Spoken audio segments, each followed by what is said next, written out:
A busy schedule, David. Right around now is when the meeting is scheduled to begin, the one-on-one meeting between Chancellor Merkel and Prime Minister Naftali Bennett.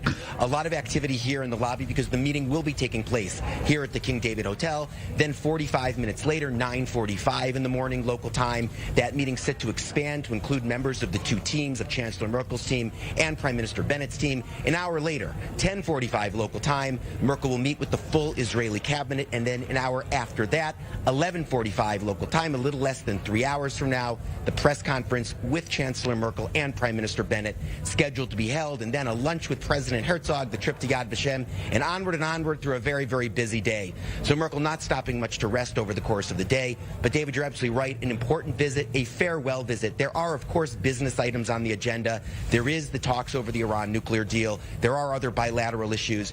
But in the big picture, this is a farewell visit. This is a chance for Israel to bid farewell to the leader of Germany for the last 16 years, a household name on the international stage, a bona fide stateswoman, someone who was recognized around the world as a very, very important leader with a major legacy on a range of issues, but certainly also among them relations between Germany and Israel, and that special relationship that has been built over decades out of the ashes of the Holocaust. So an important visit for its symbolic value and is a chance for Israel to say thank you to Chancellor Angela Merkel.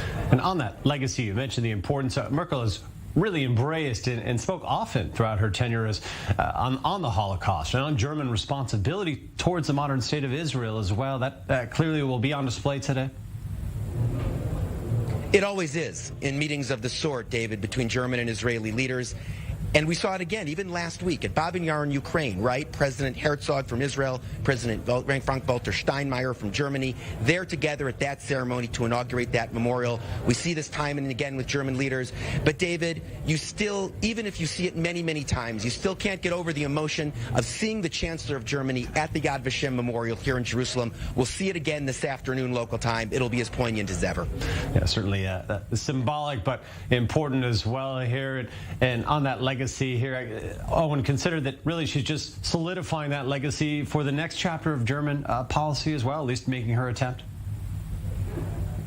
That's right. Again, of course, Germany held its elections. The coalition negotiations are underway. The opposition, the then party that was actually part of the Grand Coalition, but the center-left party, the Social Democrats, probably set to take power. But at the end of the day, David, at least among the German establishment, that looks likely to be at some level part of the coalition. The nature of the special relationship between Germany and Israel is a very, very much a part of German political culture. There are still questions about the long term and the fringes of German politics. You hear other messages, but certainly Angela Merkel is here to deliver a very clear message that the German-Israeli special relationship is very much alive and well. Yeah, the optics won't be lost on anyone there today. Owen, Alterman, thanks for the preview here. We'll come back to you later on.